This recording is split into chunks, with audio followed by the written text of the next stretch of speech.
Le webinaire est maintenant diffusé à tous les spectateurs et voilà, ça ouvre. Magnifique. Nous avons 8, 12. Ça va, l'image est bonne, on n'a pas l'air d'être complètement au milieu d'un champ de bataille. On voit les... Ça m'a l'air d'être bon. On voit bien entendu en grand plutôt c'est très la bien. diapositive. J'aurais dû enlever la barbe, on aurait vraiment pu faire tirer tout le monde. Et on sait si, on sait quand des gens arrivent là ou c'est la surprise? Tout le monde est dessus. Alors nous avons 61 spectateurs, 62. Ils sont déjà tous là, très bien. C'est très bien. Tout le monde nous entend, tout le monde nous voit. Mais je ne sais, vous arrivez à le voir, je ne sais pas si dans l'icône en bas, vous voyez Non, justement, on voit rien. On ne sait pas s'il y a des gens ou pas. C'est assez marrant d'ailleurs. C'est presque un peu déstabilisant quand tu ne sais pas si tu parles à des gens.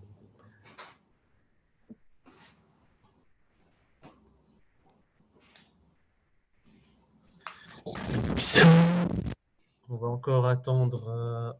Nous avons 73 participants pour l'instant et nous commencerons dans 4 minutes.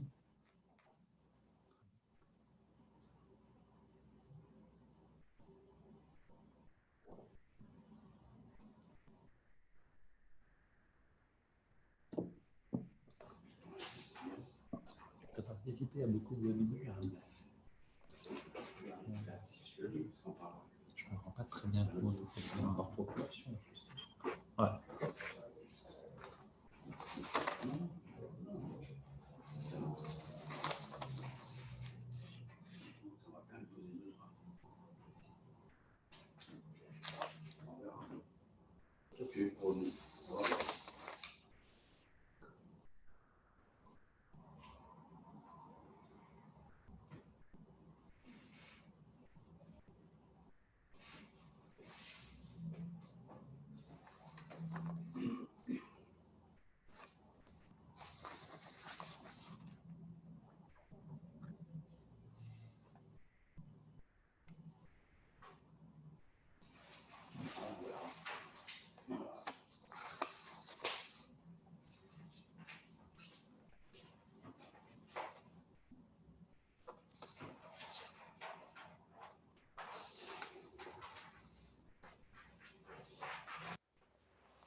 Vous allez vous engager.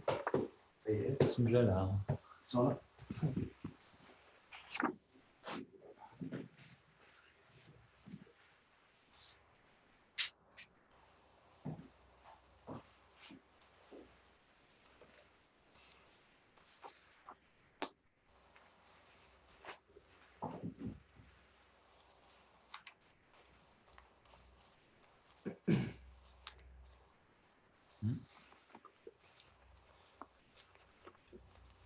Oh non, faut pas attendre.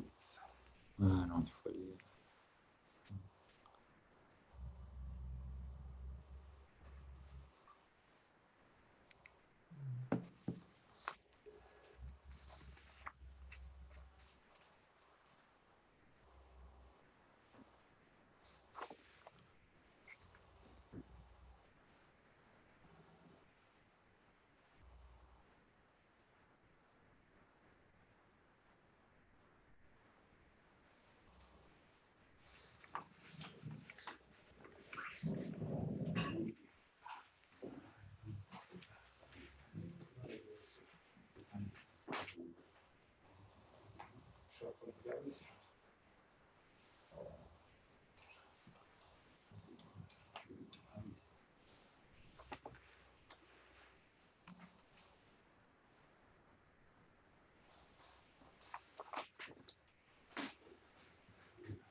Il semblerait que c'est l'heure. Bonjour, chers confrères, chers confrères, bienvenue à cette conférence sur l'avocat de permanence en matière de mesures de contrainte et d'éloignement visant les étrangers, la gestion d'une audience devant le tapis et les incontournables jurisprudences, qui vous sera présentée par maître Arnaud Moutineau et par maître Brice Van Herps.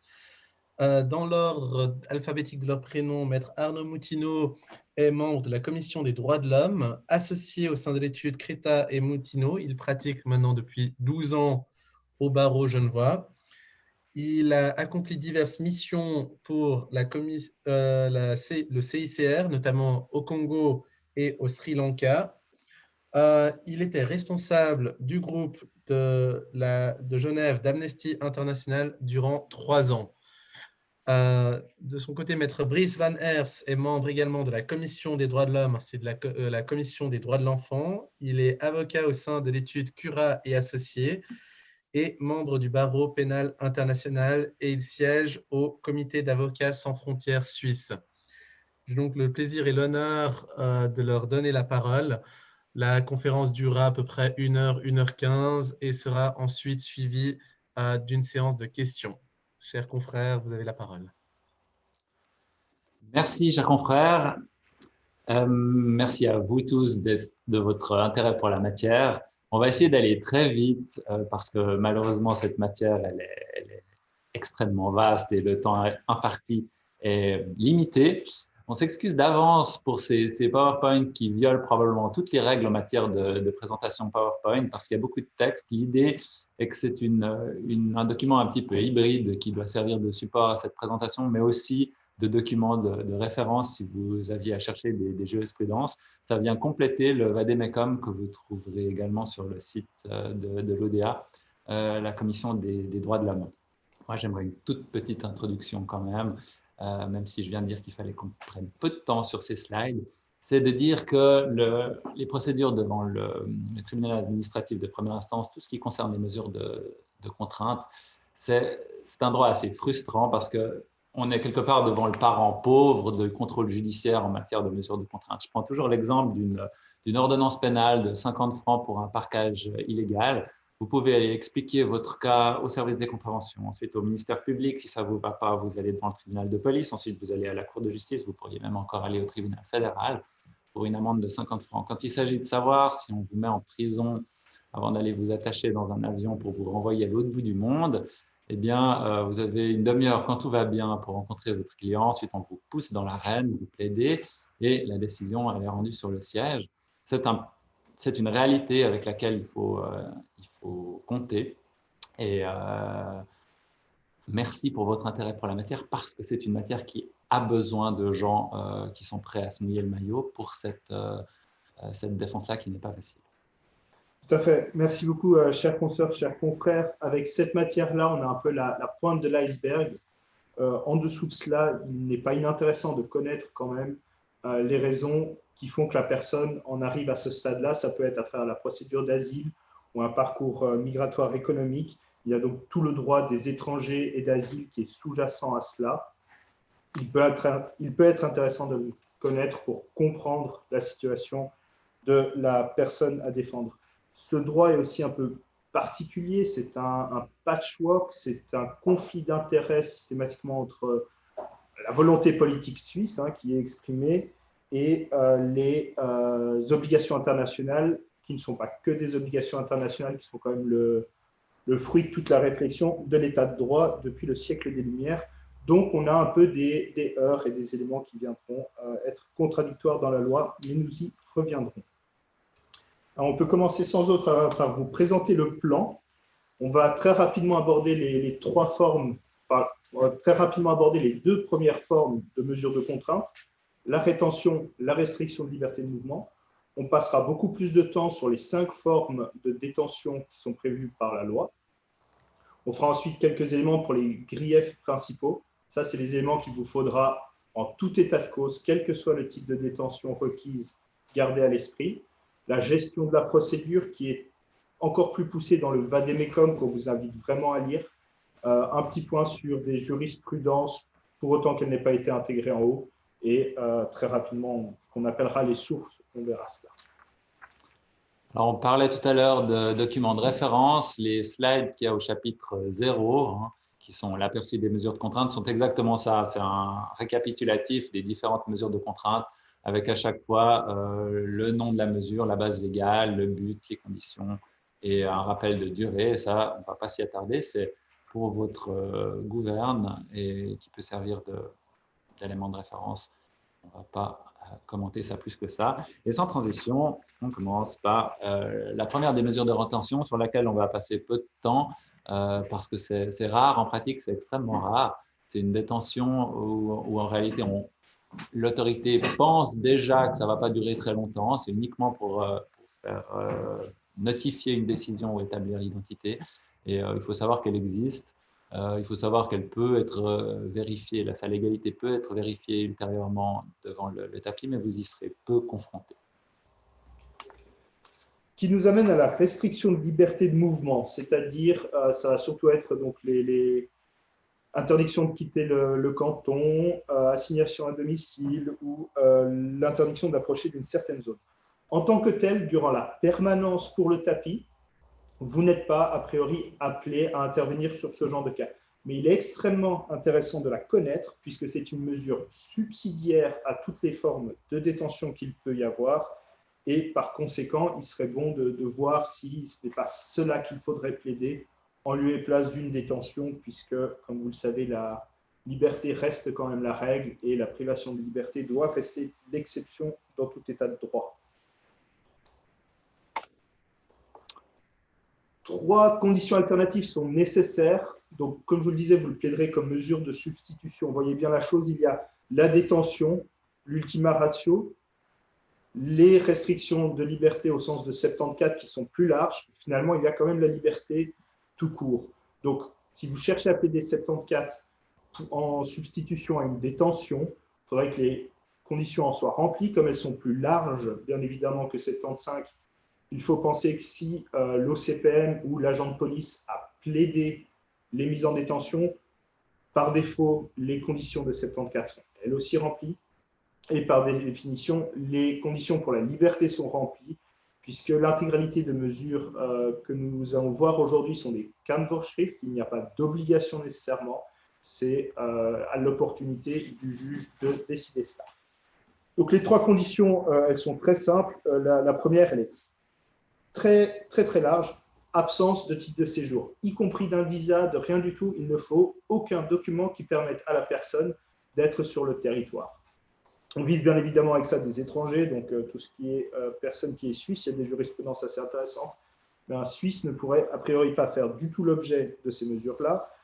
Dans le cadre des accords ALCP, une personne de nationalité d'un État ALCP, UE, AELE ne devrait pas normalement faire l'objet de ces mesures-là. Donc, c'est vraiment l'absence totale de droit à être sur le territoire. Il faut une décision qui soit entrée en force pour pouvoir prononcer ces interdictions-là et que la personne cause un trouble à l'ordre public. Il y a ensuite la question, la détention entrée en force et la crainte qu'elle ne quittera pas le territoire. Et la troisième condition, donc, c'est l'exécution du renvoi a été reportée, ce qui vous permet, si il y a déjà une détention, que le renvoi est reporté, de demander à passer en 74. On va passer de manière rapide sur toutes ces conditions, hein, parce qu'encore une fois, on a beaucoup à faire.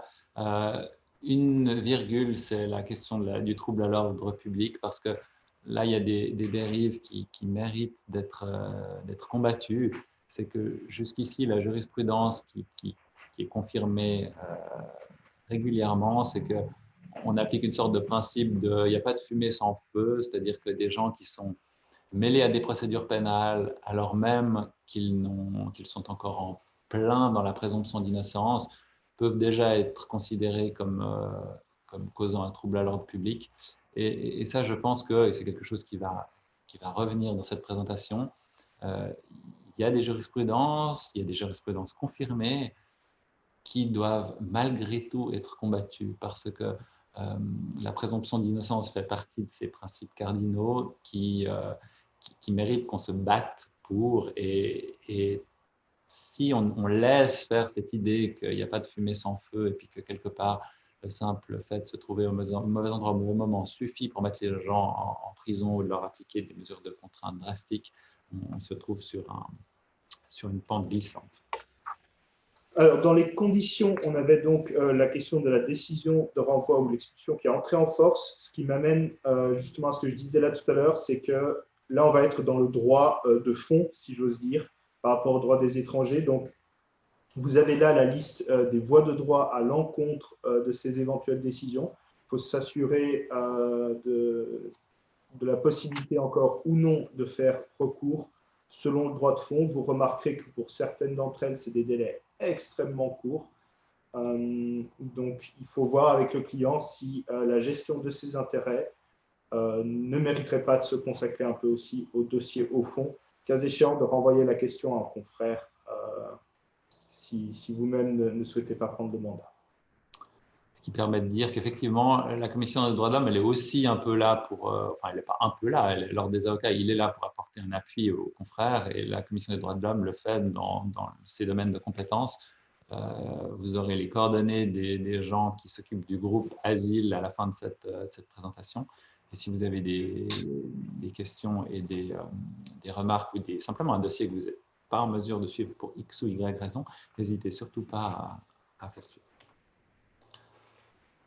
Les éléments concrets que la personne ne quittera pas la Suisse, qui est également une des conditions dans l'article 74, il faut voir la formulation un peu large. Hein. On rencontrera plus tard la notion de se soustraire à l'autorité.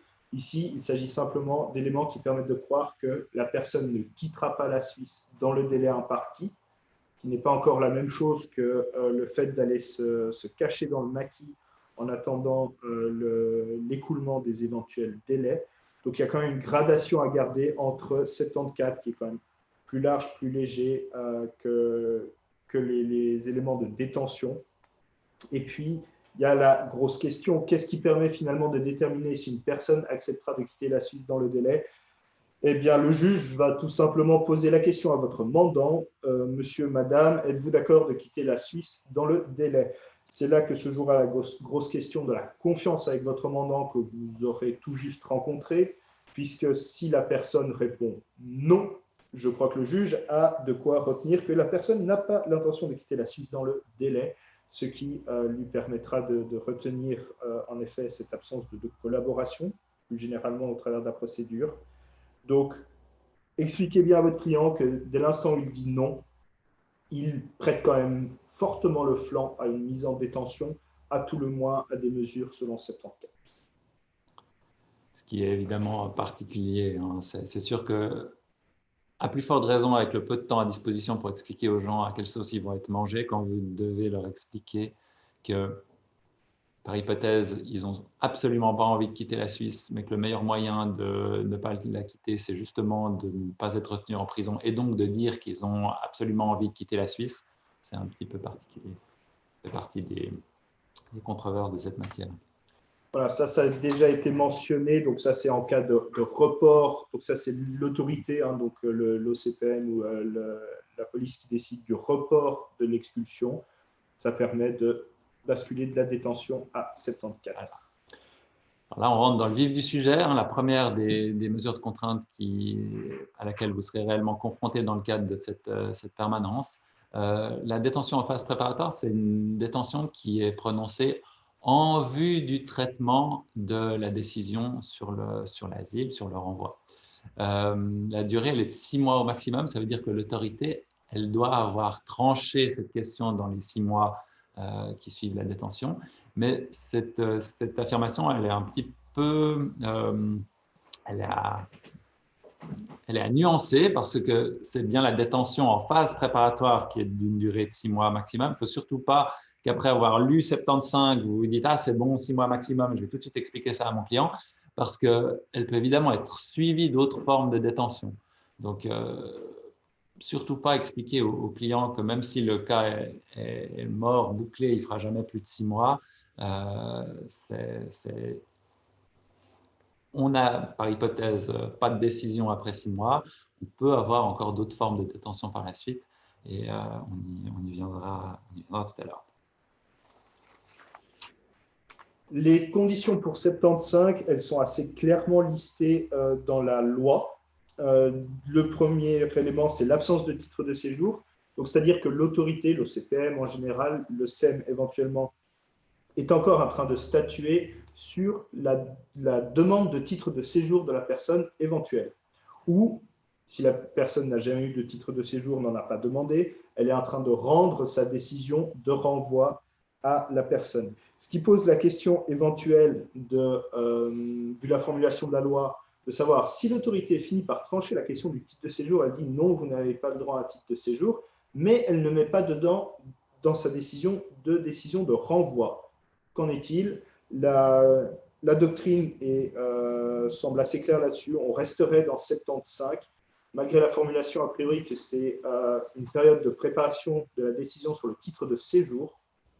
Il faut y lire la préparation pour le titre de renvoi, a priori. Les autres conditions sont listées dans la loi. On sera axé sur l'absence de collaboration.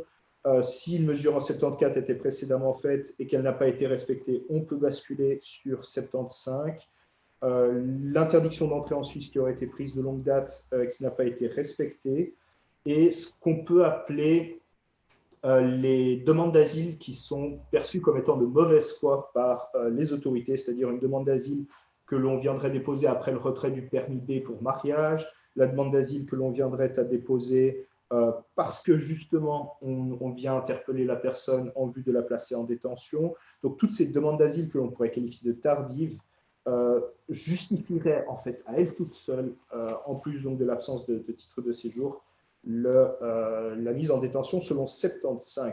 Donc il ne faut pas croire qu'en déposant une demande d'asile parce que la personne se fait voir mettre en détention, que ça permettra de la libérer, puisque le principe sur la protection des requérants d'asile, c'est normalement pas de détention de ces personnes-là, c'est bien sûr un principe.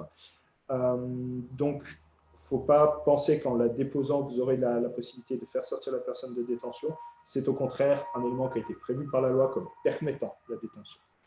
Ce qui nous amène à la dernière condition. Sur ce plan-là, moi j'ai juste deux points sur ces questions. D'abord, l'interdiction d'entrée, un petit réflexe pavlovien, c'est la question de sa notification, parce que presque par définition, ça fait partie de ces décisions qui frappent des gens qui n'ont pas toujours la possibilité d'être joints et donc notifiés d'une décision. Donc vérifier ce qu'il en est. Les décisions non notifiées ne déploient pas d'effet. Et puis pour le dépôt de la demande d'asile, ça c'est un grand débat, hein, et on n'aura pas l'occasion de le mener jusqu'au bout aujourd'hui, mais la loi, elle s'est considérablement durcie sur ces questions-là, en interprétant le dépôt d'une demande d'asile et d'une révision aussi, on verra plus tard, comme étant un élément qui montre qu'il faut garder la personne en détention. Ça, c'est aussi quelque chose qui doit surtout pas être comprise comme une interdiction de déposer des demandes d'asile ou bien des révisions. Il ne faut quand même pas perdre de vue qu'en matière d'asile, on parle de questions de vie ou de mort. Ça fait partie des rares domaines du droit, où c'est du droit suisse, depuis que la peine capitale a été supprimée, où le fond, c'est quand même ça. Est-ce qu'on renvoie la personne vers un pays où il risque sa vie? Et cette disposition, évidemment qu'elle est extrêmement dangereuse pour le contraint, et il faut bien lui expliquer quels sont les risques du dépôt d'une demande d'asile ou d'une révision. Mais nom de bleu, s'il y a des éléments, il faut absolument la faire. Il ne faut surtout pas se dire « Ah, il n'y a pas, on risque de prolonger, donc je vais pas faire valoir mes éléments ». Il faut peser le pour et le contre attentivement, mais on parle de choses beaucoup trop graves pour qu'une disposition comme ça puisse être comprise comme le fait de ne plus demander d'asile pour des personnes qui seraient déjà détenues.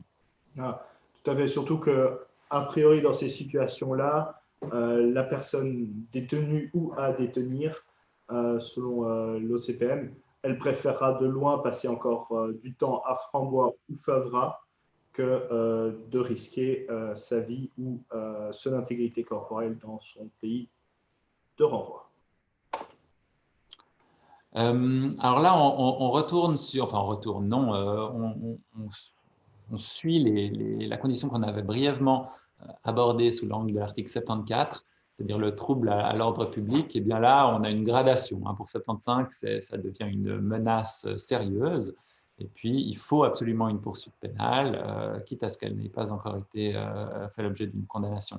Là, on est dans un cadre qui ressemble finalement au sursis de 42 CP. On parle d'un pronostic. Est-ce qu'il y a un risque sérieux que d'autres mises en danger se reproduisent? C'est ce que vous dit cette jurisprudence, mais ça veut dire aussi que vous avez là une très ample base de jurisprudence en droit pénal, cette fois, qui peut vous servir d'inspiration.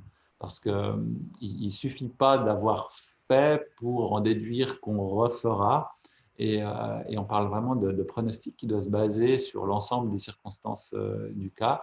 Et on ne peut pas faire une casuistique complète ici, mais c'est là où il va falloir creuser, savoir si la personne elle a des raisons de ne pas recommencer, si elle a des motifs ça peut être 1 million de choses, je ne pense pas qu'on aura le temps de rentrer dans tout, mais on y reviendra par la suite. C'est un droit où les circonstances personnelles du contraint sont absolument essentielles et vous devrez tout savoir sur lui dans un temps qui vous est extrêmement limité. Tout savoir sur son histoire, sur sa famille, sur son état de santé, sur son intégration, sur les liens qu'il a avec la Suisse ou d'autres pays, sur les procédures de droit des étrangers qu'il a pu avoir en Suisse et dans les pays de l'espace Schengen. Ça va faire beaucoup de boulot. On va avoir l'occasion d'y revenir. Ça, c'était juste pour… ouais, non, c'est vrai, mais c'était juste pour insister sur le fait que la jurisprudence, elle est particulièrement restrictive pour les cas de trafic de stupéfiants. Et que donc, attendez-vous à un combat particulièrement dur quand vous essayerez de convaincre à l'absence de pronostic défavorable si le cas concerne un cas de trafic de stupéfiants. Juste donc, outre cela, il y a bien sûr le fait d'avoir été condamné pour un crime qui pourrait justifier cette mise en détention selon 75. Il faut se rappeler encore une fois qu'un crime, la loi, on vous renvoie vers le code pénal, mais a priori, il y a un vol de 301 francs, le vol d'un portefeuille sont considérés comme des crimes. Donc, on est encore une fois dans un Kannvorschrift. Il faut éventuellement voir si c'est toujours proportionné. Ce n'est pas parce que on jette le mot crime, enfin que l'OCPM ou l'officier de police jettera le mot crime en pâture au juge, qu'il faudra tout de suite se dire que c'est fini, tant pis, il y a crime. Donc il faudrait voir en effet sur la proportionnalité sur laquelle on viendra, si c'est vraiment suffisant. Alors ça, on va passer assez vite là-dessus parce qu'on y reviendra. Ça fait partie des griefs essentiels qui concernent toutes les procédures, donc on a gardé pour la fin. Ça aussi. Voilà, ça concerne en particulier cette procédure-là, elle est importante. C'est une question qui revient souvent parce que vous verrez beaucoup de gens qui vous disent « moi je suis prêt à partir, mais je ne veux pas repartir à tel ou tel endroit ». Et c'est une question compliquée, enfin c'est une question qui malheureusement amène souvent des mauvaises nouvelles, c'est que le renvoi vers un autre État, par exemple européen, n'est possible évidemment que si la personne elle a le droit de séjourner dans cet État. Or, dans l'écrasante majorité des cas, quand la personne a le droit de séjourner dans un État de l'Union européenne, il ne fait pas l'objet d'une détention administrative. Donc bien souvent, vous ne pourrez pas dire à la personne, écoutez, pas de problème, on vous renvoie ailleurs, y compris dans un pays qui ne soit pas européen d'ailleurs. Bien souvent, le choix en la matière est très limité, mais ça vaut quand même la peine de vérifier. Est-ce que la personne a une double nationalité? Est-ce qu'elle n'aurait pas un droit de séjour ailleurs pour lui éviter un renvoi là où il ne veut surtout pas atterrir? Tu voulais dire 2 mots là-dessus? Non, typiquement le cas d'une personne qui contestait être d'origine du Nigeria, mais dès l'instant où le Nigeria avait accepté son renvoi, il n'y avait plus de marge de négociation pour cette personne, ce qui a posé quelques problèmes, notamment. Il y a eu une époque où le Nigeria a fait beaucoup de zèle pour accepter des personnes dont on n'arrivait pas nécessairement à établir qu'elles étaient effectivement du Nigeria, qui pouvait être une volonté politique du Nigeria, mais c'est le genre de choses auxquelles il faut être attentif. et à discuter avec votre mandant le comment du pourquoi la personne ne pourrait pas être renvoyée dans cet état-là. Il y a deux conditions de plus dont on traitera à la fin, que sont la proportionnalité et l'exécutabilité du renvoi au sens large, y compris le non-refoulement. On les a exprès gardées à la fin parce qu'elles concernent les autres formes de détention. Mais si vous vous servez de ces slides comme document de référence, ne vous arrêtez surtout pas à ce slide-là pour dire qu'il n'y a pas d'autres conditions. Ces deux autres sont absolument essentielles, ce qui nous permet d'enchaîner sur la détention en vue du renvoi. Donc, deuxième forme de détention qui peut être prévue. Là, en l'occurrence, donc on est, si on peut dire, dans certains cas, chronologiquement après la 75, puisqu'il faudra que la décision ait été notifiée. Elle était en préparation en 75. Ils avaient 6 mois pour la préparer. En 76, on basculera sur 76 après une 75 éventuellement, une fois que la décision est notifiée. La durée de 76 étant de 18 mois, il faut aussi que le renvoi soit prévisible pour qu'une détention selon 76 soit admise.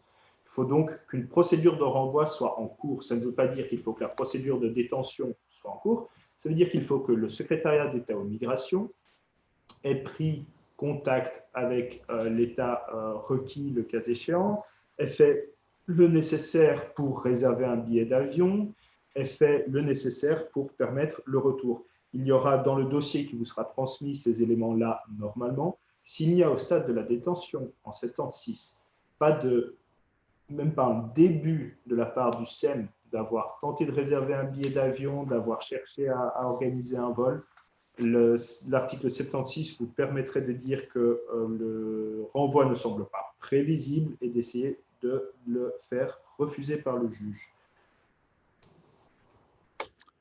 On ne va pas lire tous les motifs listés à l'article 76. Comme pour la précédente forme de détention, on va se concentrer sur un certain nombre de conditions qui amènent des commentaires particuliers.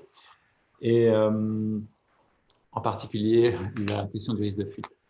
Le risque de fuite, je vous ai dit tout à l'heure de vous inspirer du droit pénal pour la question du sursis. Alors là, je vais vous dire de surtout pas vous inspirer du droit pénal pour la question du risque de fuite de l'article 76.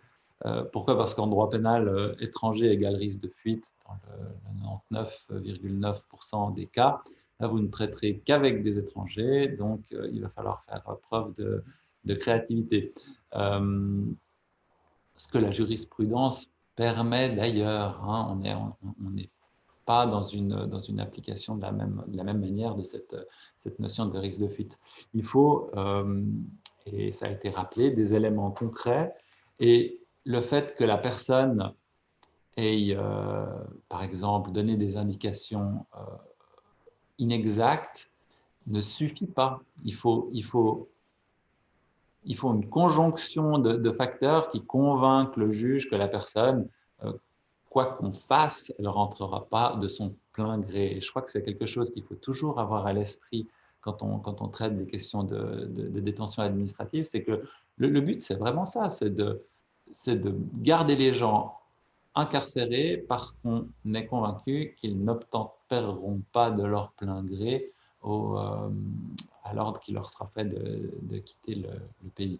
Et à ce sujet, par exemple, vous aurez les références dans les slides qui suivent. On a par exemple des gens qui ont donné des informations inexactes, mais qui n'avaient rien d'autre, ont donné des informations inexactes, mais se sont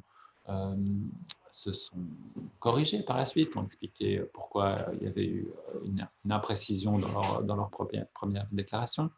Il faut aussi savoir que le fait de ne pas avoir de document d'identité ne peut pas être interprété comme une volonté manifeste de s'opposer à son renvoi. Et là aussi, on est véritablement devant un pronostic sur le fait de savoir si la personne va rester ou pas. Et on retombe dans ce que je disais tout à l'heure, c'est-à-dire l'ensemble des circonstances qui entourent la personne. Vous devez tout savoir sur elle. C'est le moment d'avoir on y reviendra dans la question des témoins, mais c'est le moment d'avoir des témoins qui viendront dire ce type, il il va partir, c'est certain, d'avoir une attestation de la maman au pays qui dit oui, moi j'attends mon petit avec impatience, d'ailleurs il a un boulot qui l'attend, d'avoir tout ce que vous pouvez trouver dans les circonstances de vie de cette personne qui permettra de convaincre le juge qu'il est sur le départ. Vous pourriez aussi avoir pourquoi pas des démarches faites auprès de la Croix-Rouge dans le cadre de l'aide au retour, ou bien des démarches antérieures, ou bien des démarches que vous entameriez vous lorsque vous prenez le dossier en main. Et là aussi, il faut être créatif. Alors ça, voilà, je disais tout à l'heure la question du passeport, l'absence de documents d'identité. Il y a aussi le fait que de ne pas être parti de son plein gré dans le délai ne suffit pas non plus. Ça, c'est assez fort. C'est aussi la preuve qu'il y a de quoi faire dans cette matière et qu'il faut se battre parce que ce n'est pas gagné d'avance. La personne qui ne part pas alors qu'on lui a dit de partir, ça paraît être assez la définition de celui qui n'a pas envie de partir et qui a fait dit. Voilà, ça c'est pour le pronostic. Et ça, c'est pour le fait qu'on a varié dans ces déclarations. Maintenant, on aborde un point que d'aucuns considèrent comme arcanique, et je vais passer la parole à Brice. Donc, les procédures de détention selon Dublin. Donc, Dublin, il faut bien comprendre le système. Donc, c'est cet accord qui regroupe une grande partie de l'Europe qui va traiter uniquement de la question de la compétence de l'État pour traiter d'une demande d'asile. La personne arrive en Suède, elle y obtient un visa, elle vient ensuite en Suisse et dépose sa demande d'asile en Suisse. La Suisse va dire « ce n'est pas ma compétence, vous êtes arrivé en Suède en premier, c'est eux qui vous ont donné le visa, vous retournez en Suède ». Et on placerait la personne en détention ici en Suisse en vue de la renvoyer en Suède. Donc il est important de commencer par expliquer aux clients, aux mandants, que ce n'est pas que la Suisse a refusé son asile. C'est que la Suisse a dit « ce n'est pas à moi de décider de l'asile, c'est à la Suède, à la Grèce, à l'Italie, à l'Espagne ». Donc ça, c'est le contexte de Dublin. Il faut bien que la personne comprenne. Dans les conditions, il faudra donc que le SEM ait pris une décision de renvoi de Dublin, puisque c'est de sa compétence exclusive. Il faut la crainte qu'il ne se soustrait au renvoi. Donc très souvent, en fait, au moment de sa décision, le SEM va dire à la personne, bon, vous impartit un certain délai pour partir. On va rentrer dans les mêmes éléments. S'il n'a pas donné suite à ce premier délai de renvoi, l'OCPM ou le secrétariat d'État aux migrations va demander sa mise en détention en vue d'exécuter le renvoi.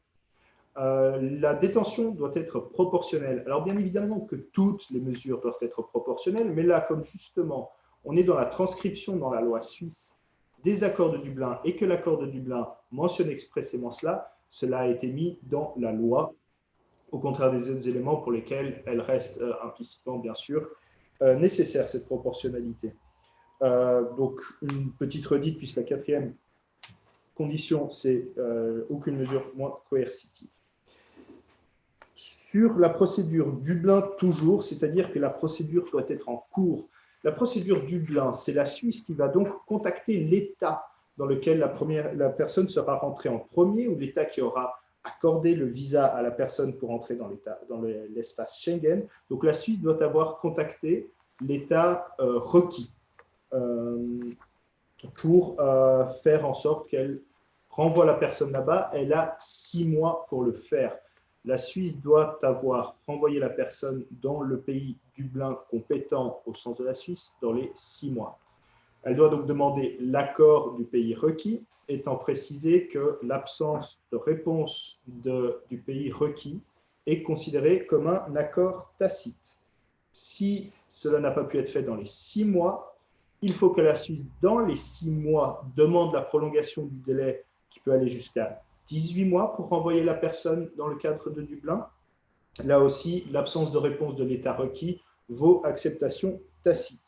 D'ailleurs, sauf erreur de ma part, l'Italie ne répond quasiment jamais.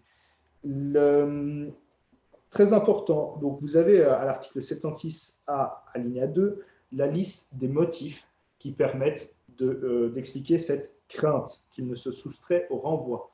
Les accords Dublin prévoient expressément que les éléments qui doivent fonder cette crainte doivent être prévus dans la loi, ce qui signifie que cet alinéa 2 est une liste exhaustive. Et il faut bien sûr vous assurer que le renvoi soit exécutable. Et c'est là où on va arriver dans les questions assez intéressantes parce que le renvoi exécutable, on peut en traiter lorsqu'on renvoie une personne en Érythrée, lorsqu'on la renvoie au Sri Lanka et tout ça, quelque part, on se dit oui, il peut y avoir des problèmes par rapport à l'article 3 CEDH, mais la Cour européenne des droits de l'homme a eu à trancher les questions par rapport à des éléments Dublin. Notamment, on a l'arrêt MSS contre Belgique et Grèce, où les conditions des requérants d'asile, puisqu'on parle là effectivement de requérants d'asile pour Dublin, où les conditions de vie des requérants d'asile en Grèce étaient telles qu'elles l'exposaient à des violations de l'article 3 CEDH. On a eu de même dans l'arrêt Tarakel, donc MSS. Voilà, ça donne donc, en effet l'obligation de vérifier les conditions vers lesquelles on renvoie les personnes.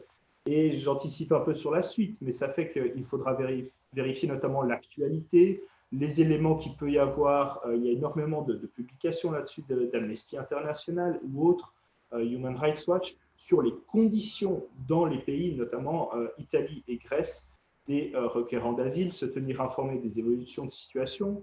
Dans l'actualité récente, il y a quand même ce camp qui a brûlé à Lesbos, qui était une simple base militaire insalubre, qui avait été très mal aménagée. C'est le genre d'éléments qu'il faut soulever devant le juge, connaître un peu mieux les conditions dans les pays vers lesquels la personne est renvoyée dans le cadre de Dublin, puisque la CEDH a tapé sur les doigts de l'Italie, la Grèce et la Belgique.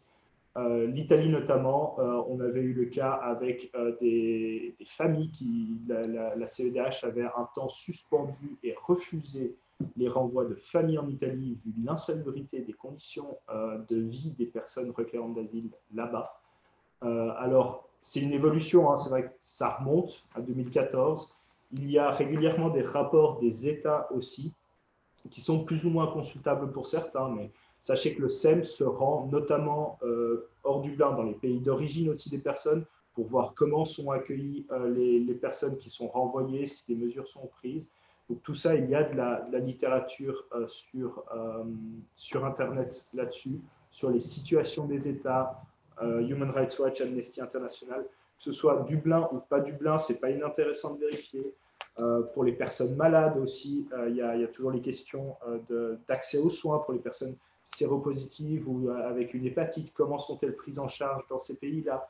La personne, même si elle est renvoyée à l'interne de l'Europe, vers la Suisse, la Grèce notamment, y a-t-il un véritable accès aux soins pour les requérants d'asile dans ces pays-là? À défaut, il faudra le plaider.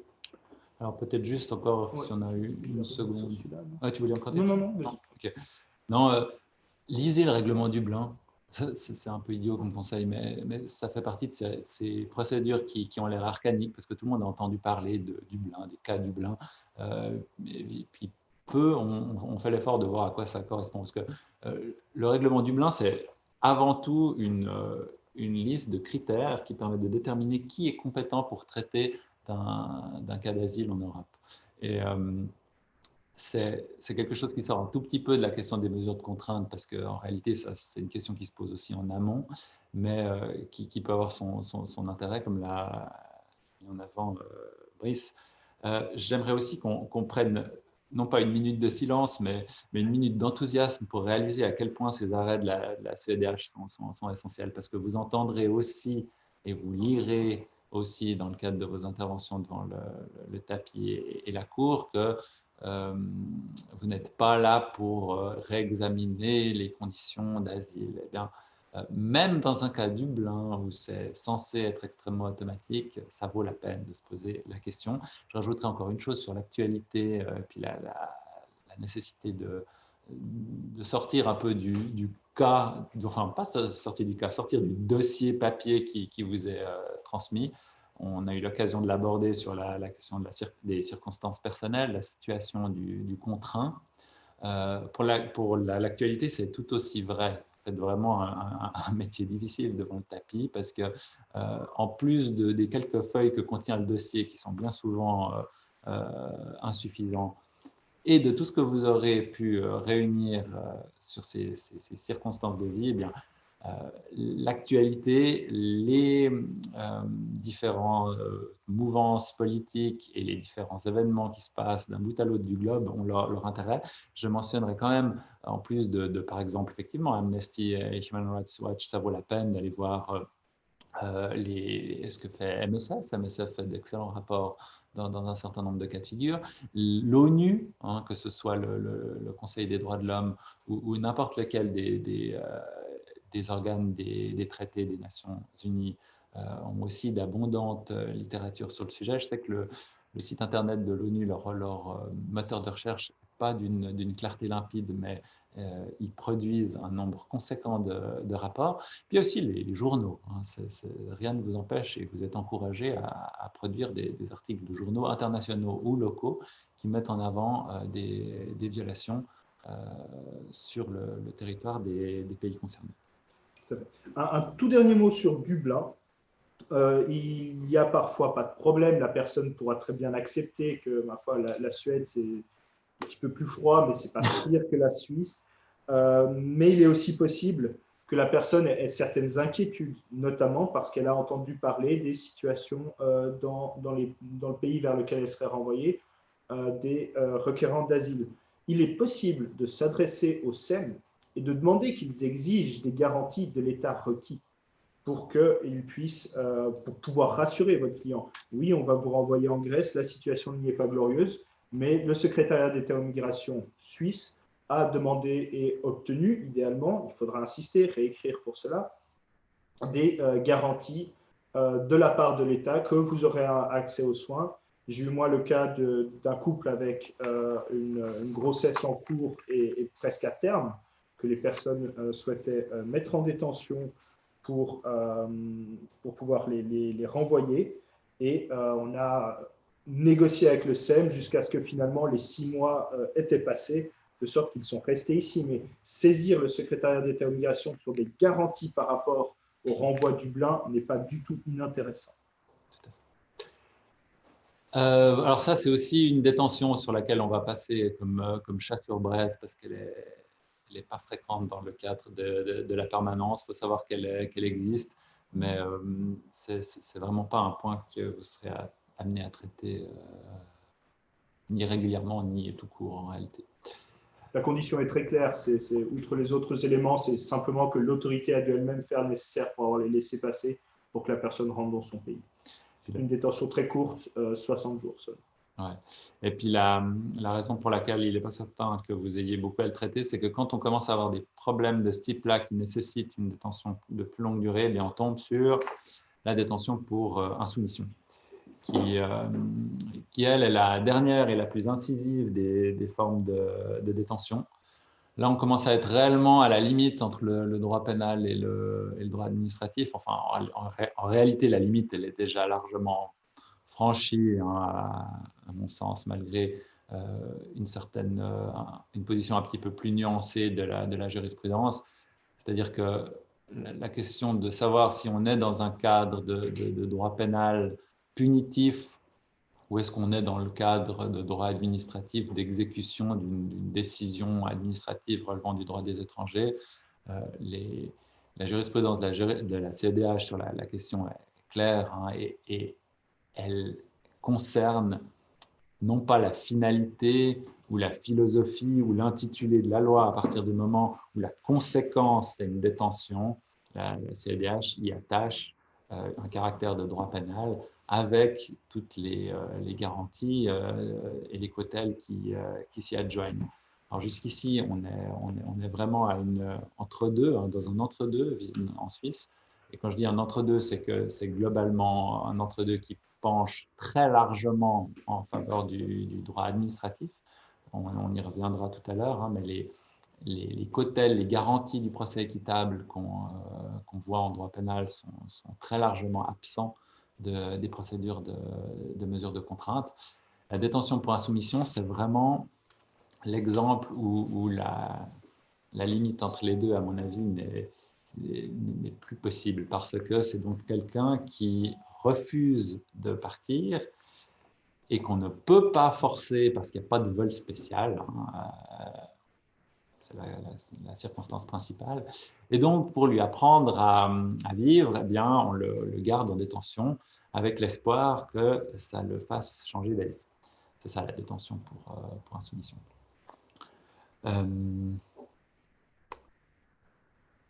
Bon, alors on a une question de détention, de durée maximum de la détention qui se pose de manière très essentielle dans le cadre de cette détention pour insoumission.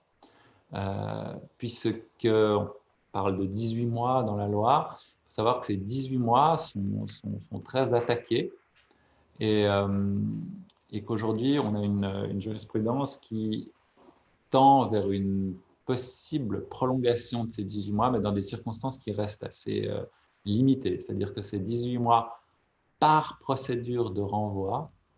Et aujourd'hui, il y a un certain nombre d'arrêts qui disent que si il y a eu une première exécution du renvoi réussie, alors on repart à zéro. Si la personne revient, on peut lui remettre la détention pour insoumission.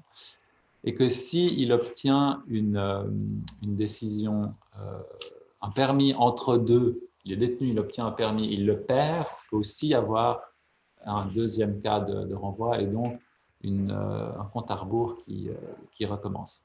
Il y a un arrêt du tribunal fédéral dont vous aurez les références un peu plus loin qui détaille ces questions et qui arrive également à la conclusion qu'on peut avoir un troisième cas de figure qui est refusé en l'espèce, mais qui concerne le cas où la première détention concernait une expulsion pénale, la deuxième constitue une détention fondée sur une expulsion pénale, la deuxième fois était une détention de pur droit administratif, que là, précisément à cause de cette distinction entre le droit administratif et le droit pénal, on considère que c'était deux objets différents et puis que le compte à rebours pourrait en théorie repartir à zéro, mais le tribunal fédéral dit que dans ce cas, ce n'est pas ce qui devait être retenu.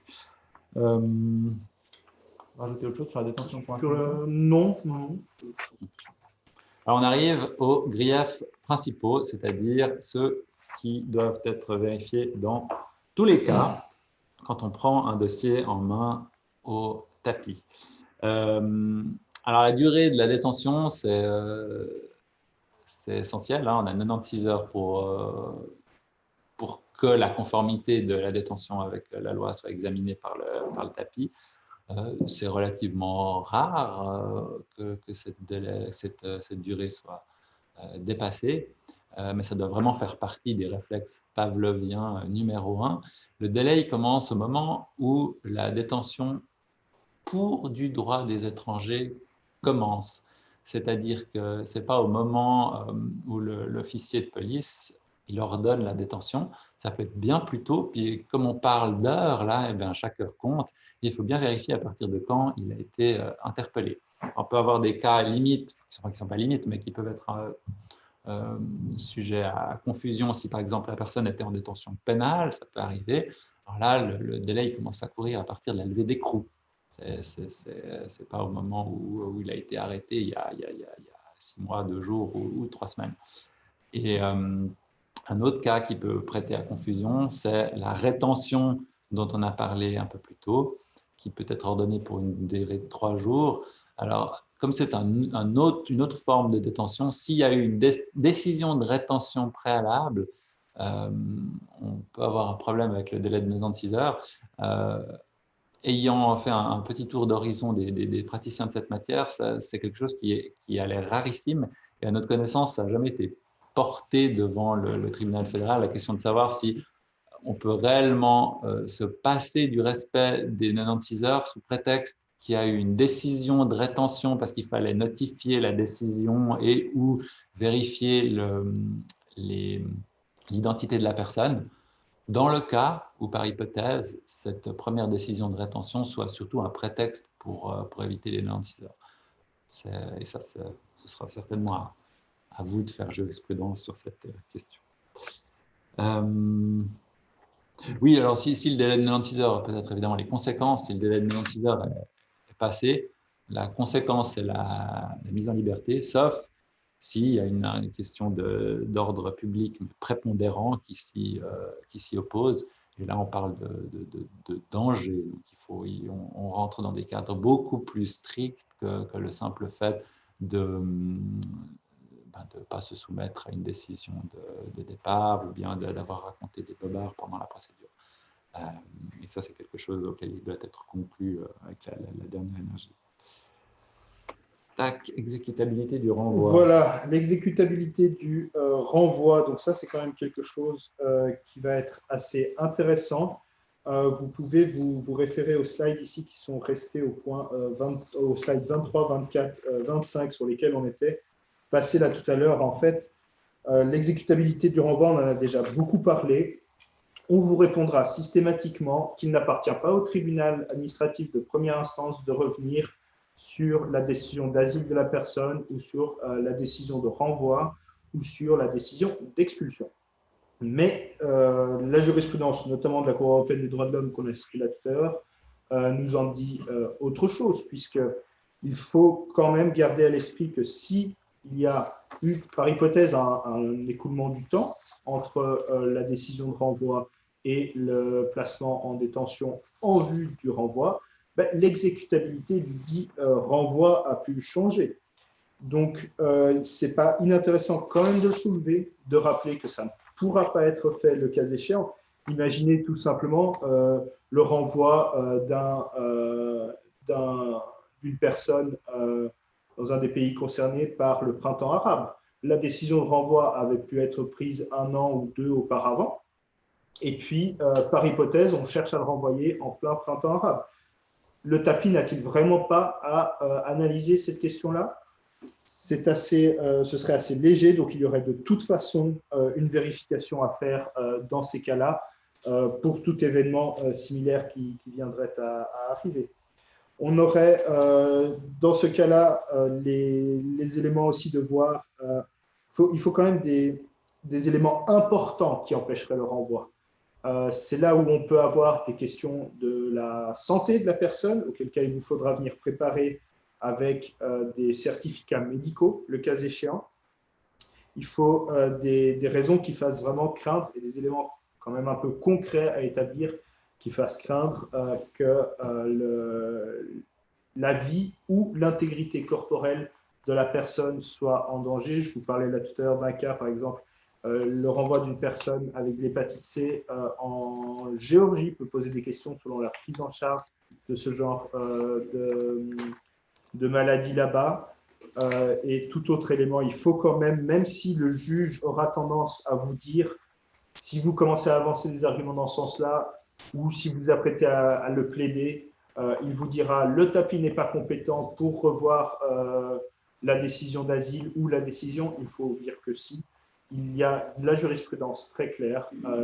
L'exécutabilité, c'est aussi du ressort du TAPI qui doit s'assurer qu'en plaçant la personne en détention en vue de son renvoi, elle n'est pas en train de participer à une infraction aux articles qui protègent la vie et l'intégrité corporelle de la personne.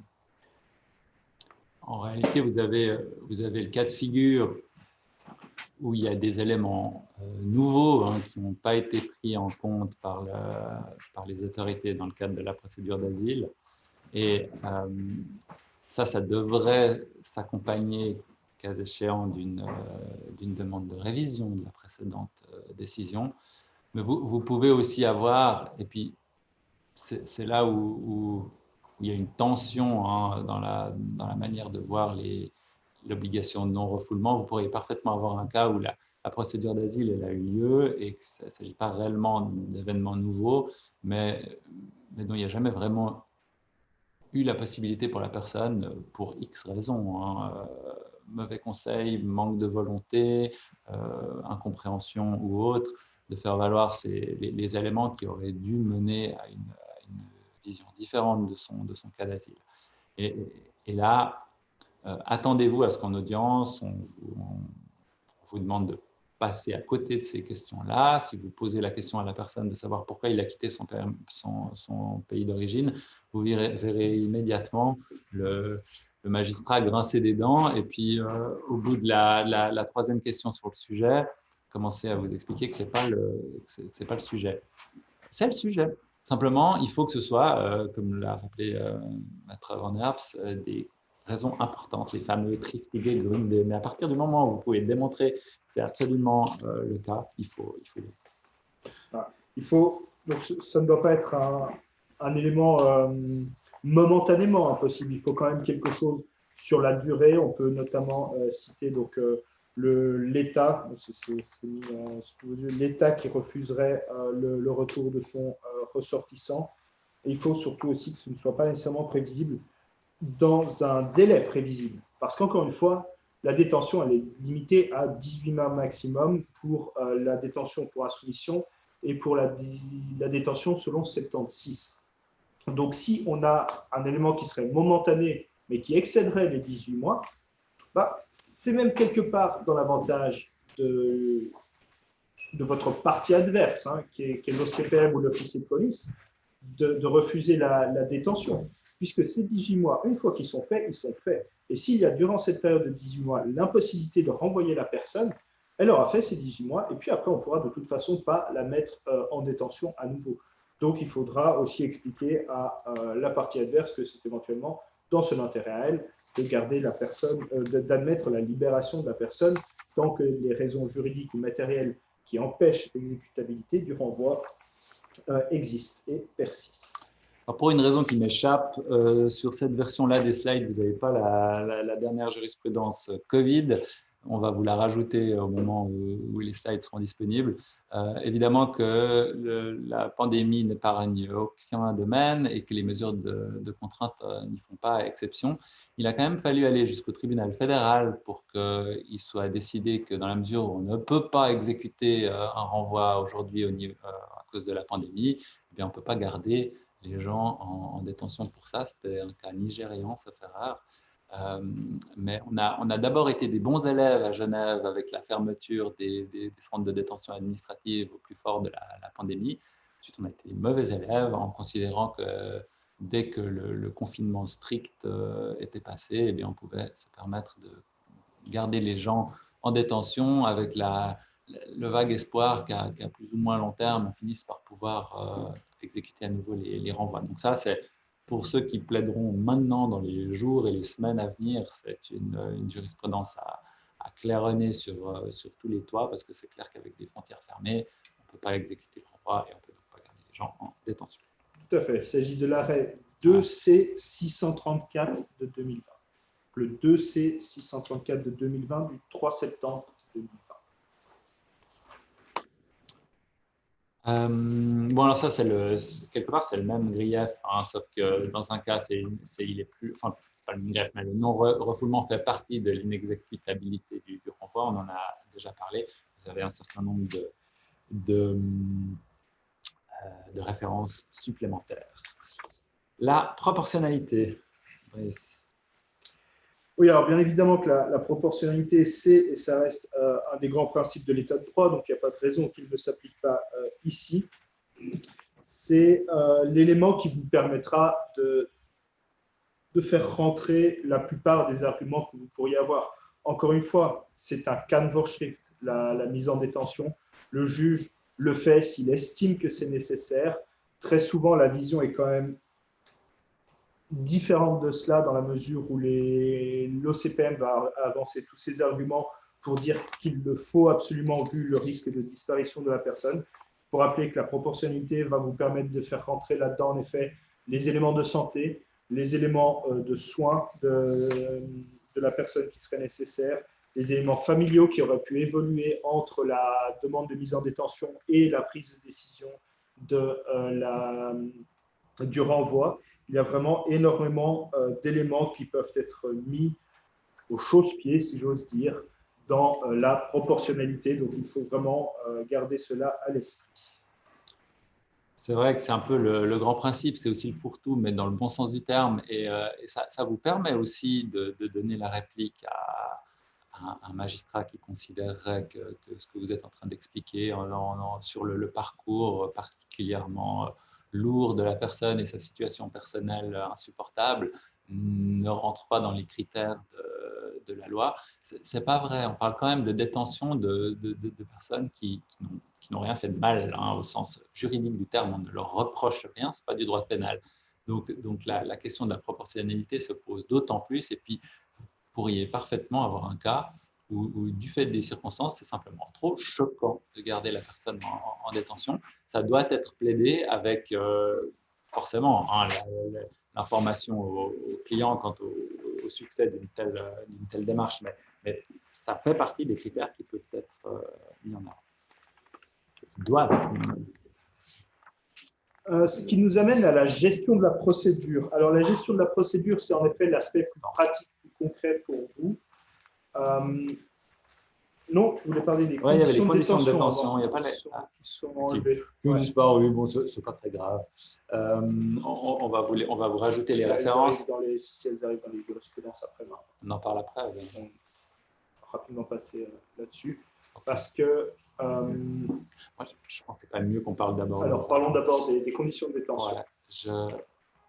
Ouais, oui, les conditions de détention, ça fait aussi partie des griefs qu'il faut examiner à chaque fois. On a parlé il faut connaître le dossier, il faut connaître la vie du contraint, il faut connaître l'actualité, il faut aussi connaître les conditions de détention. Ça a été beaucoup mis sur le devant de la scène en droit pénal avec Chandelon en particulier, moins dans le cadre des détentions administratives. Aujourd'hui, ça devient un vrai débat avec des débats sur la fermeture de Favra notamment. Là, on vous recommande bien sûr de vous référer avec attention à l'autre vadémécum de la Commission des droits de l'homme qui concerne les conditions de détention en droit pénal, mais une bonne part des éléments s'y retrouvent. C'est l'article 81 de la loi qui règle la question des conditions de détention. Vous avez aussi un certain nombre d'éléments dans la directive sur le retour, dans la Convention sur les droits de l'enfant également.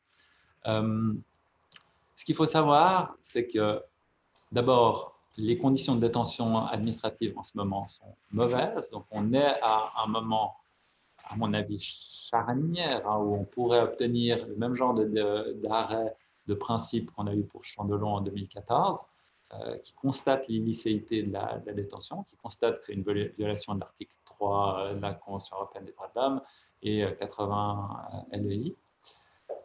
Ça permet aussi, et ça a des conséquences très concrètes sur la détention proprement dite, parce qu'en cas de violation de l'article 81 LEI, on tombe sur une mise en liberté, sauf dans le cas où la question pourrait être rapidement réglée, ce qui n'est certainement pas le cas dans l'hypothèse qui est aujourd'hui celle qui prévaut de déficience structurelle dans les conditions de détention administrative.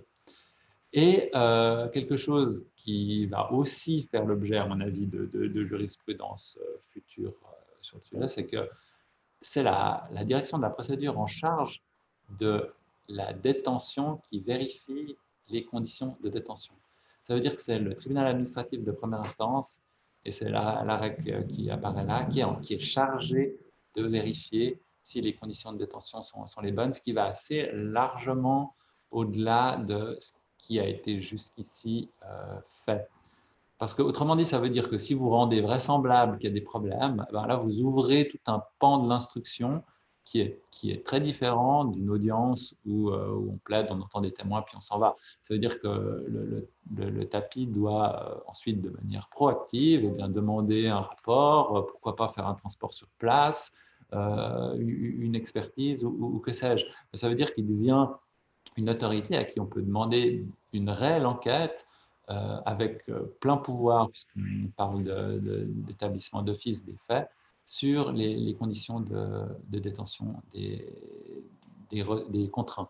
À préciser aussi, quand je vous disais que vous pouvez vous inspirer du vadémécum, il ne faut pas non plus tomber dans l'application trop mécanique, parce qu'on n'est pas en droit pénal et les gens ont des droits supplémentaires. Ils sont beaucoup moins surveillés sur le plan de leur communication avec l'extérieur. Ils ont le droit de discuter entre eux, ils ont le droit d'avoir des espaces communs, ils ont le droit d'écrire, ils ont le droit d'appeler, ils ont le droit de faire beaucoup de choses que les détenus à Chandelon ne peuvent faire qu'à des conditions extrêmement restrictives. Donc, inspirez-vous du vadémécum, mais ne l'appliquez pas avec trop de rigidité. Ok, donc ce qui nous mène au point 5, la gestion de la procédure, qui est, pour être clair, les éléments les plus concrets. Que faut-il faire? Le vadémécum qui a mis l'ordre des avocats en ligne là-dessus est beaucoup plus complet. On regrette un peu d'avoir moins de temps à passer dessus aujourd'hui parce qu'il y a quand même certains éléments qu'on aimerait marteler avec beaucoup de conviction. Le premier étant, concrètement, comment ça se passe? Vous avez souvent un appel qui précède un email du tribunal administratif de première instance qui va vous transférer l'ordre de mise en détention qui est prononcé par l'autorité, police ou OCPM. Le juge va devoir examiner la validité de cet ordre de mise en détention et le tribunal vous le transmet dès qu'il le reçoit, lui. Ce qui peut poser des problèmes organisationnels parce que parfois, vous allez pouvoir, si vous êtes de permanence pour l'audience du jeudi après-midi, vous allez pouvoir recevoir confortablement le dossier le mardi. Si ça a pu être fait très rapidement à la police et que ça a pu être transmis rapidement. Mais rappelez-vous qu'il y a les 96 heures, ce qui fait que, d'un pur point de vue logistique, le tribunal semble rencontrer des problèmes, notamment avec des transmissions assez tardives de la part de l'autorité, ce qui fait qu'il n'est pas impossible que vous receviez pour le jeudi après-midi, un mercredi soir à 17 heures, mercredi fin d'après-midi à 17 heures, le dossier. Et il est primordial que vous vous rendiez à Frambois ou à Favras. Très souvent, il faut constater que bon nombre de nos confrères et consoeurs se limitent à faire un appel avec la personne, ce qui peut être très limité, qui ne permet mais absolument pas du tout de créer un lien de confiance avec une personne qui bien souvent ne comprend pas. La première réponse de la personne risque d'être « je ne comprends pas, je n'ai rien fait de mal ». Et en effet, expliquer non, vous n'accusez pas de quelque chose de pénal en l'espèce, là vous êtes vraiment là parce qu'ils estiment qu'il faut exécuter votre renvoi ou prendre une décision sur votre renvoi. Donc il y a quand même tout un lien de confiance à créer avec la personne, notamment pour lui expliquer en cas de décision de renvoi qui a été prise, que de là, deux chemins se dessinent. La mise en détention parce que la personne semble ne pas vouloir se conformer aux directives de l'autorité, ou la liberté parce que le juge a acquis la conviction que la personne se rendra au rendez-vous de l'OCPM. Donc, c'est quand même des éléments où il faut discuter avec la confiance. Et pour créer la confiance du client, c'est quelque chose à faire en personne. Et puis, ça vous permet notamment aussi de prendre le temps de discuter des conditions de détention de la personne là-bas, du parcours, de comment elle a vraiment vécu les dernières heures depuis qu'elle a été mise en rétention ou dans le cadre de la procédure de détention devant la police. Voilà vraiment l'élément sur lequel, si on ne doit pas y passer trop de temps, même si j'ai passé beaucoup de temps, l'élément primordial, c'est prenez contact avec le client, mais vraiment rendez-vous à Frambois ou Favras pour leur rendre visite. Exigez du juge du tribunal qu'il vous envoie le plus rapidement possible la nomination d'office, puisqu'elle vous est nécessaire pour vous rendre à Frambois ou à Favras. Là aussi, ça peut dépendre des discussions avec des gardiens. Certains vous diront non, mais vous me l'amènerez au moment où vous rendez visite, ou oui, vous me la ferez suivre après. Il y a toujours la possibilité, mais il faut vous rendre, même si vous n'avez qu'une matinée, il faut vraiment maintenir les 2-3 jours qui précèdent votre permanence disponible pour prendre connaissance du dossier et vous rendre au centre de détention. Donc, également voir les questions qui pourraient se faire par rapport aux décisions qui ont été prises, commencer à analyser avec le client si éventuellement des régularisations sont possibles. Certains dossiers du temps se sera écoulé entre la décision de renvoi et la situation actuelle de la personne. A-t-elle cherché à faire un cas typique qui se présente, c'est le mariage qui pourrait être fait, ou un regroupement familial inversé avec un enfant qui serait né sur le territoire suisse et qui aurait un permis de séjour. Il faut justement bien expliquer au client que ce n'est pas une procédure de nature pénale et que c'est de la procédure administrative. Vous lui expliquez les déroulements, les échéances et les possibilités de voie de recours là contre, ce qui nous amène, surtout dans la question de la proportionnalité, où vous aurez plein d'arguments à avancer, réunir les éléments, contacter les proches et la famille éventuelle qui est sur place, parce qu'il y en a souvent de la famille sur place, et réunir les certificats médicaux, les témoignages. Une personne qui, par exemple, se verrait mettre en détention parce que, notamment, elle a participé à un trafic de stupéfiants il y a un certain temps et que depuis, il n'y a plus eu, chercher les proches chez qui il loge, qui peuvent confirmer que la personne n'a pas besoin de recourir au trafic de stupéfiants pour subvenir à ses besoins. Et de là, vous pourrez chercher à avoir une assignation à domicile auprès de ces personnes-là, ce qui vous permettra en effet de respecter le principe de proportionnalité. Voilà, j'ai parlé un peu vite, je suis désolé, mais vous retrouvez tout ça dans les éléments dans le Vademecum. Ça, c'est pour ce qui est de avant l'audience. Arnaud parlera de pendant l'audience. Quelques tout petits éléments pour avant l'audience que je voulais encore compléter, puis peut-être juste encore le temps. Quelque chose que je n'ai pas très envie de dire, mais qu'il faut dire quand même, les dossiers qui passent au tapis, ce n'est pas toujours des bons dossiers.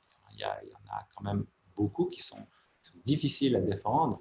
Et il ne faut pas tomber dans le piège qui consiste à prendre simplement le fait que votre client ne veut pas quitter la Suisse comme un blanc-seing pour mettre les pieds contre le mur et s'opposer à tout, alors que peut-être le bon conseil, c'est justement de lui dire, écoutez, votre dossier, il prend l'autre partout, on n'obtiendra rien du tout. Il faut au contraire que vous collaboriez avec votre renvoi, parce que sinon, vous serez renvoyé quand même, sauf que vous aurez passé X mois en détention.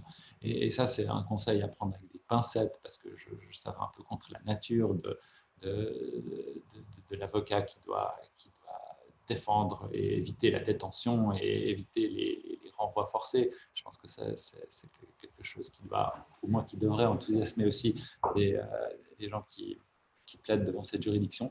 Mais il ne faut surtout pas que ça prenne le pas sur un pragmatisme et sur des conseils qui sont difficiles à donner, difficiles à entendre, mais absolument indispensables à la défense des intérêts du client.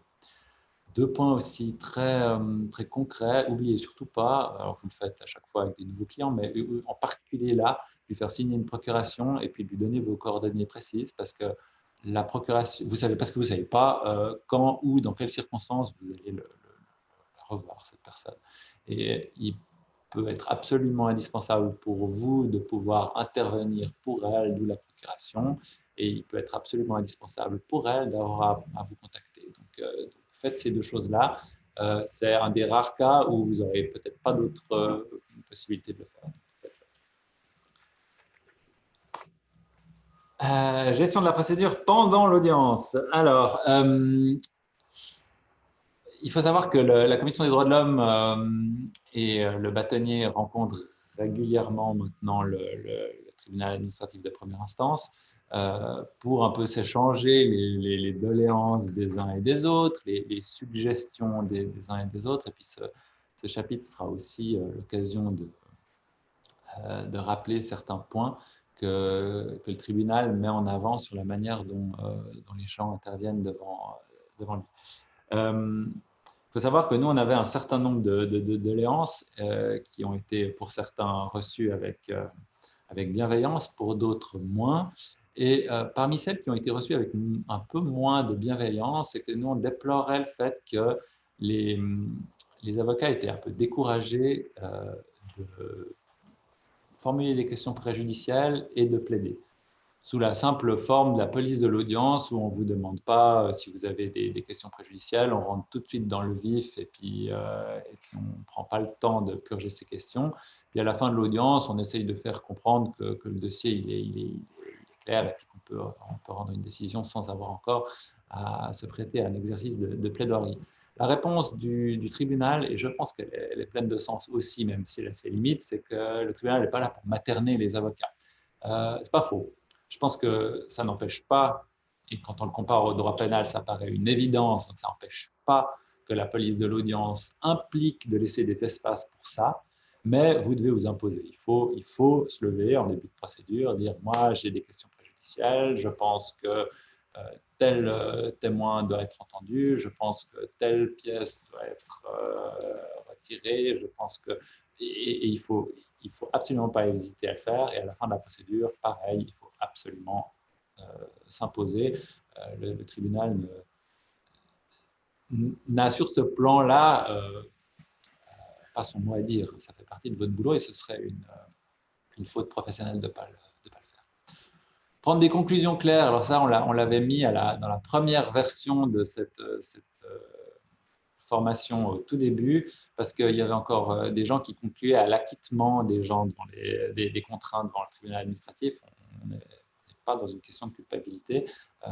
Les vrais points auxquels vous devez penser, c'est la détention, libération ou proportionnalité. Donc, si ce n'est pas une mise en liberté immédiate, c'est une durée que vous suggérez à l'officier au tribunal en disant, par exemple, que vu les circonstances, vu l'avancée de la procédure, eh bien, le renvoi ne prendra pas plus que 2 semaines, 1 mois, et que toute durée supérieure est inutile. Ça peut aussi être des conclusions qui concernent la détention, comme on en a parlé tout à l'heure, et conclure formellement ce que vous devriez déjà avoir fait sous forme de questions préjudicielles, donc il faut réitérer à l'issue de l'audience le constat de l'illicéité de la détention et la mise en liberté pour ce faire. Je regardais juste, il me semblait que dans un slide qu'on a...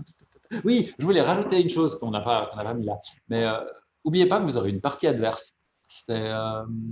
C'est une procédure où vous avez une vraie partie adverse. On n'est pas du tout dans un domaine comparable aux tribunaux de police, dans les petits cas, entre guillemets, où le ministère public ne descend jamais. Là, vous aurez le représentant de l'officier de police. Et alors, on peut avoir des degrés variés d'énergie et de compétences, mais globalement, c'est une partie adverse acharnée qui sera là pour vous donner la réplique, qui sera là pour faire recours, elle, des décisions, y compris jusqu'au tribunal fédéral. Et il faut composer avec ça. Il faut aussi composer avec le fait qu'on parle d'une procédure où les faits sont établis d'office et où l'officier de police, mais aussi le tribunal de son propre chef, peuvent avoir fait un certain nombre de recherches, avoir demandé un certain nombre de pièces, et puis vous brandir sous le nez des éléments qui n'étaient pas au dossier. Ça peut parfaitement se faire. Par contre, ça veut dire aussi que, puisque vous devez avoir le temps nécessaire à la préparation de votre défense, si c'est un élément essentiel ou important, eh bien, il faut pouvoir avoir le temps de l'analyser, quitte à ce que la procédure soit suspendue le temps que vous vous entreteniez avec votre client quelques instants. Mais soyez prêts à ça. L'adage qui dit que les audiences ne se passent jamais réellement comme on pense qu'elles se passeraient est encore plus vrai dans ce genre d'audience où, tous les faits nouveaux sont recevables en tout temps, et 2, les participants à la procédure, donc votre partie adverse et le tribunal lui-même, peuvent vous brandir ces éléments et le font en pratique. Pour continuer avec la question du temps nécessaire à la préparation de la défense, Brice vous a expliqué à quel point c'était essentiel de voir la personne avant. Ce n'est pas toujours possible en fonction de quand vous recevez le dossier. Et si ce n'est pas possible, concrètement, ça veut dire que vous aurez une demi-heure pour voir la personne, et ça, c'est s'il y a une personne concernée. S'il y en a 2, ben, vous avez un quart d'heure, s'il y en a 3, il y a 10 minutes. Même avec des tomates sur les yeux, ce n'est pas compatible avec une préparation de la défense, un temps nécessaire à la préparation de la défense. Et c'est là où je vous dis que la comparaison entre le droit pénal et le droit administratif a ses limites. C'est que ce serait totalement impensable dans une affaire de droit pénal. En droit administratif, eh bien, on le constate régulièrement. Et là aussi, il ne faut pas hésiter à s'imposer et à plaider en question préjudicielle la question du temps nécessaire à la préparation de la défense. Et vous concluez à ce qu'on vous donne encore le temps, une demi-heure, 1 heure, peu importe, pour continuer à poser vos questions nécessaires aux clients et faire le tour de tout ce qui doit l'être. Ça rend d'autant plus nécessaire de l'avoir vu avant, parce que c'est sûr que si vous auriez pu le faire et que vous ne l'avez pas fait, on aura beau jeu de vous rétorquer que vous aviez qu'à vous démerder. Donc, c'est évidemment important. Voilà, moi j'ai fait ce qui est pour durant l'audience, en effet. Concernant la procédure écrite, là aussi, vous trouverez les éléments dans le vade-mecum. C'est des cas assez clairs, c'est où la personne a signé déjà au stade de l'officier de police une déclaration dans laquelle elle consent à son retour et qu'un billet d'avion a déjà été réservé. Parfois, ça va très très vite. Hein. Ils ont la personne, ils réservent un billet d'avion qui arrive dans les 8 jours et puis la personne est d'accord de repartir. Dans ces cas-là, il faut simplement vous assurer, pareil, rendre visite à la personne pour vous assurer que la personne consent à son départ.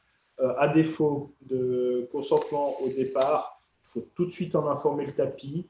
Le cas est déjà arrivé, on informe le tapis reçoit votre courrier qui dit écoutez, mon client il n'a jamais accepté ou il n'a pas compris le formulaire qu'il avait rempli à l'époque, et en lieu et place de la procédure écrite, on basculera dans ce cas-là en procédure orale qui est la règle. Et puis, dans cet élément-là, donc vous aurez copie complète du dossier, vous vous assurez auprès du client qu'il est d'accord ou non, et vous faites vos observations qui doivent notamment porter sur la proportionnalité, la durée de la détention, parce que s'il n'y a pas d'éléments concrets au dossier qui permettent de penser que le renvoi sera exécuté dans les 8 jours, qu'est-ce qu'il faut? C'est un billet d'avion au final. S'il n'y a pas un billet d'avion qui permet de penser qu'un billet d'avion sera incessamment sous peu, vraiment très rapidement réservé pour un vol dans les 8 jours, eh bien, il faut estimer que le renvoi ne pourra pas être exécuté dans les 8 jours et le mentionner dans les observations pour pouvoir passer en procédure orale, le cas échéant. Suivi de la cause, alors ça c'est absolument essentiel et votre boulot ne s'arrête pas au moment où vous dites je vous remercie pour votre attention et vous vous rasseyez à l'issue de la plaidoirie. C'est que si par malheur, et malheureusement ça arrive de temps en temps, qu'on vous donne tort devant le tribunal, eh bien le jeu n'est pas terminé. Et le délai de recours il est très très court. Donc il faut vraiment 10 jours, ça passe en un claquement de doigts dans des causes comme celle-ci en plus. À plus forte raison dans ces causes où on a où quelque part les éléments probants du cas dépassent très largement ce qui figure dans le dossier lui-même. Et là, il faut très vite décider avec la personne si recours doit être fait ou pas et décider très vite si vous vous en chargez ou si vous transmettez ce dossier à un confrère. Parce que vous rentrez à l'étude après la plaidoirie, 3 jours après, vous réfléchissez, vous allez le voir à la fin de la semaine, puis vous décidez que finalement vous faites parcours. Le suivant qui en 48 heures doit rattraper ça, c'est difficilement gérable. Donc, on vous encourage bien sûr à suivre ces causes vous-même, mais il faut savoir que si vous ne pouvez pas pour quelque raison que ce soit, il faut aller très vite. Je pense qu'on a globalement fait le tour. Vous trouverez encore à la fin quelques jurisprudences qui nous paraissent adéquates. Très souvent, les personnes menacent de mettre en danger leur propre santé en faisant des jeûnes. Informez-les qu'a priori, ce n'est pas une très bonne stratégie. Sur la proportionnalité, encore une fois, il y a des éléments assez intéressants. C'est vraiment la proportionnalité, il faut vraiment aussi tenir compte de l'ensemble complète de la situation de la personne là-dessus. La nouvelle mise en détention, je voulais m'acharner là-dessus quand même un petit peu, 30 secondes, parce que j'ai eu le cas où Parcours du combattant ont réussi à obtenir du tribunal administratif qui leur donne, qu'il rejette formellement, le tribunal rejette l'ordre de mise en détention de l'officier de police et leur donne la libération de la personne. Magnifique, génial, on donne la carte de visite à la personne, on lui explique qu'elle sera ramenée à Frambois pour y récupérer ses affaires et qu'il sera ensuite possible de parler éventuellement de la suite de sa situation. Donc on attend, on n'a pas de nouvelles de la personne, on contacte Frambois, Frambois nous dit la personne n'est jamais revenue ici. Ah. Eh ben, c'est parce que la personne a été, depuis le tribunal, ramenée tout de suite au poste de police où ils ont cherché à lui notifier un nouvel ordre de mise en détention, en arguant que dans cette nouvelle procédure, l'avocat n'était pas constitué, donc il n'y avait pas besoin de le tenir au courant, et il renotifie à la personne un nouvel ordre de mise en détention. Ils ne peuvent le faire que lorsqu'il existe un changement déterminant de circonstances. Alors, le changement déterminant de circonstances en un quart d'heure de trajet entre le poste de police et le tribunal, il est quand même assez exceptionnel. Donc, si cela venait à être le cas, il faut absolument garder cette jurisprudence-là sous la main parce que ce n'est pas quelque chose que la police n'essaye pas. Ils tentent par tout moyen de trouver une autre base légale pour la mise en détention de la personne. Je me rends compte que j'ai oublié de vous mentionner une chose pour la gestion de l'audience. Les témoins, il faut les prendre avec. les prendre avec sous le coude. C'est une pratique qui était absolument généralisée en droit pénal avant 2011, qui a été totalement abandonnée avec le nouveau code. Mais devant le tapis, c'est quelque chose qui persiste, enfin qui a été remis au goût du jour, en fait, ça fait partie des quelques points sur lesquels on est arrivé à un arrangement avec le tribunal. C'est quelque chose d'important. C'est que les témoins, si vous en avez, vous n'avez pas le temps matériel non plus. Si vous pouvez faire un courrier au tribunal la veille en disant j'ai un témoin avec moi, c'est encore mieux, mais on ne peut pas toujours, en fonction de quand vous est arrivé ce dossier et puis quand est-ce que le témoin se manifeste, vous le prenez avec et puis vous le plaidez dans les questions préjudicielles en disant j'ai telle personne que j'aimerais faire entendre. Idéalement, si vous connaissez l'identité des témoins, par respect du tribunal, il faut l'informer par courrier ou e-fax dès l'instant où vous en avez la connaissance. Il y a encore une jurisprudence qu'on vous enverra dans les slides, mais je vous la donne déjà. C'est alors la dernière, c'est celle 2C 170 de 2020 du 17 août 2020, qui fait référence à deux autres antérieures qui sont citées dedans. 2C 170 de 2020 du 17 août 2020. Ça concerne un point qu'on a peu abordé, voilà, temps oblige parce qu'il nous reste 4 minutes, c'est la question de l'expulsion pénale. Et quand vous avez quelqu'un en détention administrative sur la base d'une expulsion pénale, l'OCPM prend une décision de non-report de l'expulsion pénale. Et ce cas, c'est un cas où cette décision de non-report a été portée devant la CPAR, qui était la voie de recours indiquée dans la décision de non-report par le CPM. Et la Cour a dit non, non, ça, c'est pas de nous. Nous, il n'y a rien dans le CPP qui nous accroît cette compétence. Donc, irrecevabilité. C'est monté au tribunal fédéral. Et le tribunal fédéral a dit écoutez, démerdez-vous. Il doit y avoir une voie de recours. C'est peut-être pas la Cour, c'est pas à nous de décider qui est cette voie de recours, mais il faut vous mettre d'accord.